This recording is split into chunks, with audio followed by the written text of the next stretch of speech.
तो पिछले लेक्चर में आप लोगों ने बी वाला मीन्स ब्लैंक स्पेस के लिए what is the transmitted sequence zero कैसे आएगा, ये सारी चीजें हमने देख लिया था। और जब हम टी पे गए थे, then for the T we count the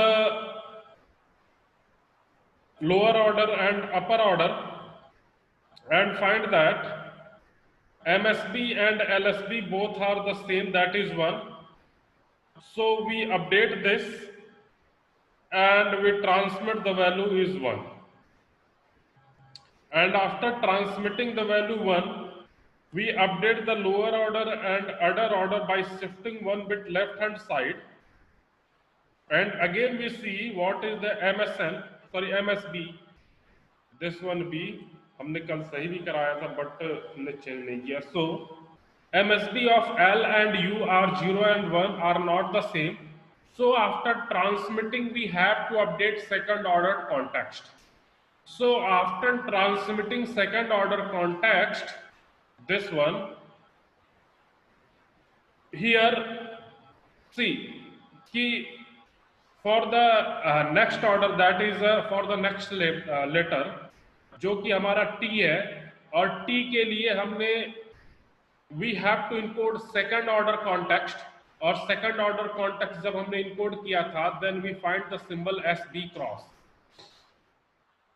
और हमने सेकंड ऑर्डर टेबल में ही, क्यों से कि हमने पहले बी क्रॉस के लिए भी देखा, तो सबसे पहले बी क्रॉस में हम second order context B cross के लिए देखे थे. सेकंड ऑर्डर कॉन्टेक्स्ट टेबल में is there is any I S, तो एक कॉन्टेक्स्ट आई एस था जिसके correspondence letter B cross. So हमने इस टेबल को अपडेट किया था and again we update the first order, then we update the second order table. But in the case of T, the context is SB cross, but in the second order table, second order context table, there is no any context that the value is SB cross. ठीक है. सो इसीलिए हमने second order context table को change किया. केवल B cross के लिए I S हमारा सेकेंड कॉन्टेक्स्ट में था, इसलिए सेकेंड को भी चेंज किया, फर्स्ट को भी चेंज किया और जीरो को भी चेंज किया. But for the T second order context table में कहीं पे भी एस बी क्रॉस नहीं था, इसीलिए हमने केवल सेकेंड ऑर्डर कॉन्टेक्स्ट को चेंज किया. एंड चेंज कैसे किया कि आई here for the second order context we see the letter T, and for this letter SB cross is the value, or SB cross is the context. So context is SB cross and letter is a T. See the second order context is SB cross but letter is not T. So here we cannot update second order, first order or zero order context table. Here we only update the second order context table. And how we update, तो कल हमने देखा था कि सबसे पहले हम T को इंसर्ट करेंगे यहाँ पे. then how we will insert, so I के लिए count and cumulative count की वैल्यू 1 1 है. and after this we use T letter. for T count is 1 and cumulative count what will be? Cumulative count of I plus total count, count of T, that is 1. So 1 plus 1 is equal to 2. And after that we use escape symbol. For escape count is 1 and cumulative count is 2 plus 1 is equal to 3. So total count will be 3. अगर यहीं पे T हमारा होता, T letter होता with context of SB cross, then we update second order, first order, zero order table. But यहां पे नहीं है. So here now we check first order context. Now after updating this table again we check first order context. For first order context is B. See, After updating the table, again we check first order context. This T और T के correspondence में first order context कौन सा होगा? B cross. So again we check. After that we again check for the T. First order context is the B cross. So transmitted value of the escape cumulative count 2 and the total count 2. See this one. This one is a first order context table. After updating the second order, अब हम first order पे आए और first order में हमने check किया क्या कि आई के साथ फर्स्ट ऑर्डर कॉन्टेक्स्ट में बी क्रॉस है, तो हमारा यहां पे आई के साथ फर्स्ट ऑर्डर कॉन्टेक्स्ट में बी क्रॉस था. Then we update the value of this I. So for this I, this one, count is 1, cumulative count is 1,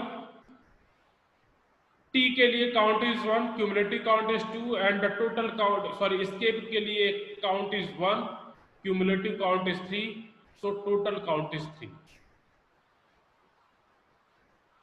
Now we check zero order context for the symbol T, cumulative count 1 and total count is 9. Now we check zero order. This one is a zero order. हमने second order भी check किया, one order भी check किया. अब zero order table पे आते हैं. तो जीरो ऑर्डर टेबल में हमने किसके लिए देखा था? यहां पे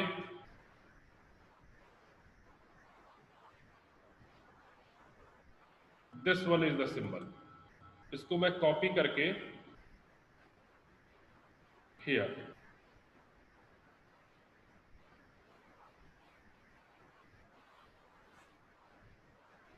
दिस वन.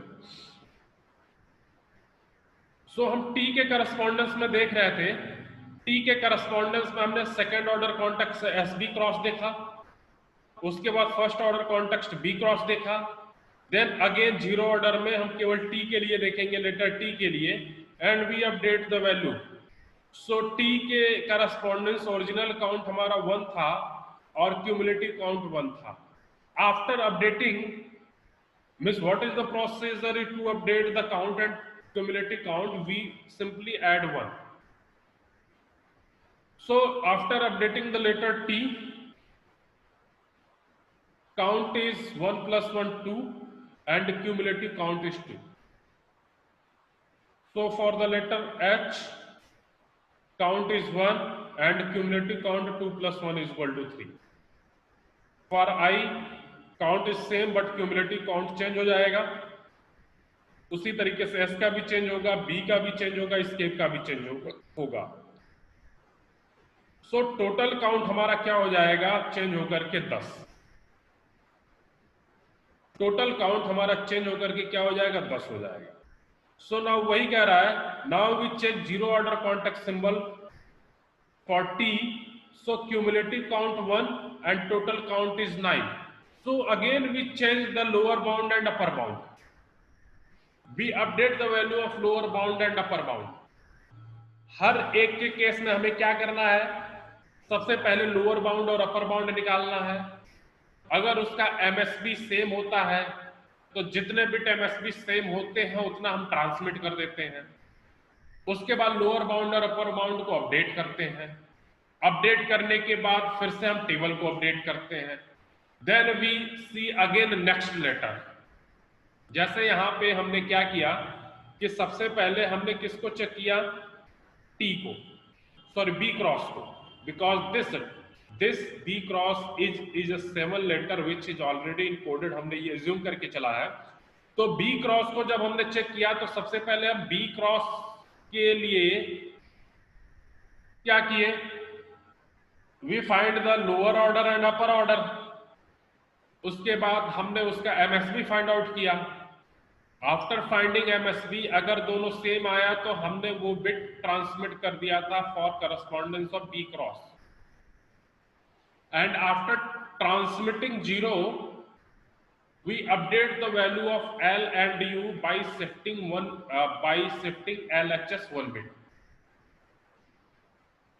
उसके बाद जो वैल्यू मिली थी, अगर वैल्यू दोनों डिफरेंट थी तो हमने 0 ऑर्डर, 1 ऑर्डर और 2 ऑर्डर टेबल को अपडेट किया। फिर अपडेट करने के बाद हमारा इसके लिए बी क्रॉस के लिए प्रोसेस खत्म। Again we check letter T. तो टी के लिए हमने सबसे पहले क्या किया, लोअर बाउंड और अपर बाउंड निकाला, उसका एमएसबी चेक किया, एमएसबी दोनों का 1 था, 1 को हमने ट्रांसमिट किया। ट्रांसमिट करने के बाद एलएसबी और एमएसबी को हमने अपडेट किया by shifting 1 bit LHS and again check MSB दोनों का सेम है कि डिफरेंट है। डिफरेंट था तो हमने फिर से टेबल को अपडेट किया। टेबल को अपडेट करने के बाद टी के लिए भी कहानी खत्म। अब कहानी शुरू हुई एच की। एच के लिए भी हम वही काम करेंगे। फॉर एच हम फिर से वही काम करेंगे। नाउ हमें क्या करना है, पहले लोअर बाउंड और अपर बाउंड निकालना है। तो लोअर बाउंड हमने निकाला, तो लोअर बाउंड के लिए हमारा जो फॉर्मूला था उस फॉर्मूला को अप्लाई किया। Then we find 0 and upper symbol we find 6। So 0 को जब हमने 6 बिट में रिप्लेस किया तो ट्रिपल टाइम्स 0, 6 टाइम्स 0 और u इज इक्वल टू 6 इसको बाइनरी में कन्वर्ट कर दिया तो ट्रिपल टाइम 0, डबल टाइम 1 0। अब इसमें हमने चेक किया एमएसबी, तो यहां पे देखो लेफ्ट के 3 0 और इधर लेफ्ट के 3 0 तीनों सेम है। तो हम इसके करस्पॉन्डेंस मीन्स जो हमारा बी क्रॉस टी और उसके बाद जो हमारा एच वाला सिंबल था, इसके करस्पॉन्डेंस हमारा 3 0 मैच कर रहा है लोअर अपर बाउंड में। So we transmit 000 for this H. We transmit 000 for this H. MSB of L and U are equal, that is 000, so we transmit 000. And we update L and U. So L and U को update करेंगे तो L is a 6 times 0 and U is a 110 इसको binary में convert कर लीजिए decimal में। फिर से टेबल को अपडेट करिए। आफ्टर अपडेटिंग द टेबल फिर से हम अगले सिंबल के लिए जाएंगे, ई के लिए। ई के लिए भी आप लोग लोअर बाउंड निकालेंगे, अपर बाउंड निकालेंगे। अगेन एमएसबी चेक करेंगे, जितने बिट सेम होता है उतना हम ट्रांसमिट कर देंगे। उसके बाद लोअर और अपर बाउंड को हम क्या करेंगे, अपडेट करेंगे by shifting 1 bit left hand side and again we update the table. Now we again check the B cross. और इस तरीके से हम सारे सिंबल को अपडेट करते हुए मींस चेक करते हुए कौन सा सिंबल कौन सा बिट ट्रांसमिट कर रहा है उसको लिखते चले जाएंगे और एट लास्ट हमारा सारा सीक्वेंस मिल जाएगा जो transmission sequence. So this one is the whole